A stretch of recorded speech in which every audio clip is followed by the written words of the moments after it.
chase and we won't have a lot of time. You look fabulous, by the way. Thank you. My Thank gosh, you. you never change. You're so wonderful. It just takes longer. Yeah, I'm with you. I'm going to work out a little bit harder. Okay.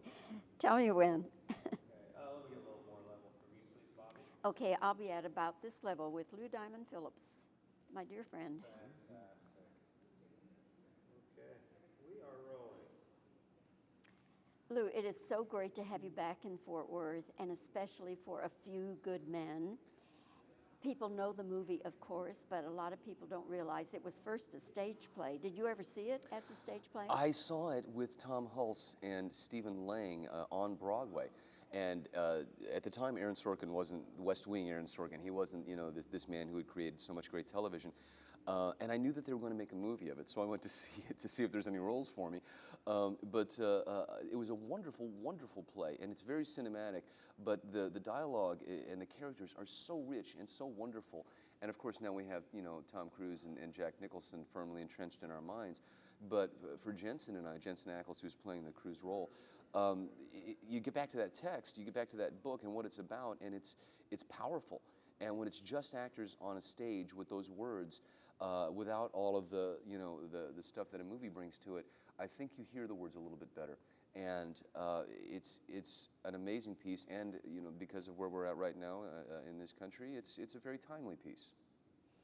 Does the stage play match up with the movie version as far as the story? Do they change anything at all in the movie? A few things were added to the film, just a couple. It doesn't really change the basic story of this young man, PFC William Santiago, who was killed accidentally, or maybe not. If you haven't seen it, I don't want to ruin things for you. But it is, you know, it's a courtroom drama. It is a murder investigation, and it is about, at its core, you know, what is honor, what is code, what is worth fighting for, and what are we willing to give up as far as our integrity, as far as our morals, to have freedom, to have protection, to, you know, to live the American way, really. It seems to me that you go where angels fear to tread. I mean, here you did The King and I with great success in New York, following in the footsteps of Yul Brynner. And now you're following the footsteps of Jack Nicholson in A Few Good Men.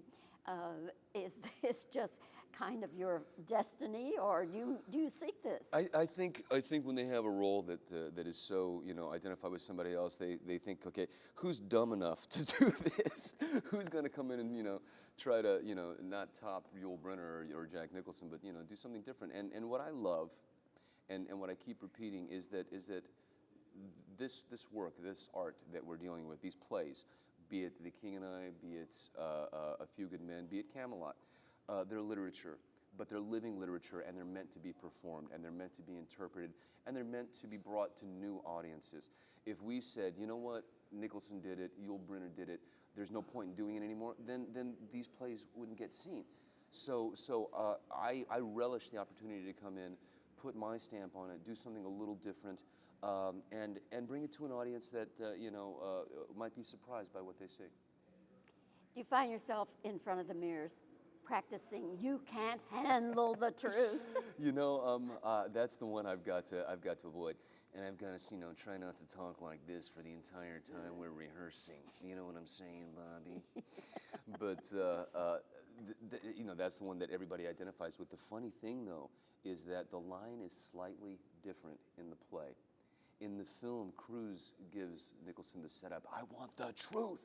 And Nicholson screams back, you can't handle the truth, right? That's not how it is in the play. The setup line is different, and the totality of the line, it's actually in the middle of a line where Colonel Jessup says, you can't handle it, son. You can't handle the truth. And he has another line after that. But that's going to take the onus off of doing a Jack impression, you know, for me a little bit. Well, Lou, I can't wait to see it. I really am so pumped about seeing this and about you doing it with Jensen Ackles. It's going to be a great show, and I have to say that you know, people know Jensen, you know, from television, and this is really an opportunity for him to play, and he's really bringing his A game in the rehearsals. It's just electric, and the show is going to be fantastic. We're going to have a blast with it. All right. So he'll move the camera around. I'll do a couple of reverse questions, Nice. and they're still working. So I think we'll keep you on schedule. Oh, fab. When they made the movie, did they change it much from the stage play? It's pretty much intact, but there are a few things that are a little different, and they added a few. That's good. Okay.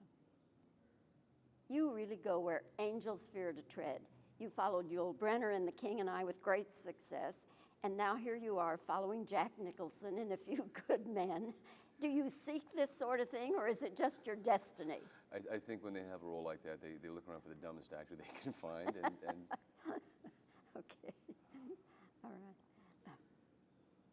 We okay, Lyle? Oh, okay. You find yourself in front of a mirror practicing, you can handle the truth. I've tried not to look in mirrors at all, but no, I can't. I'm trying to avoid that one. I'm trying to find a different way to approach it. Okay. All right. I think that'll do it. That'll do it.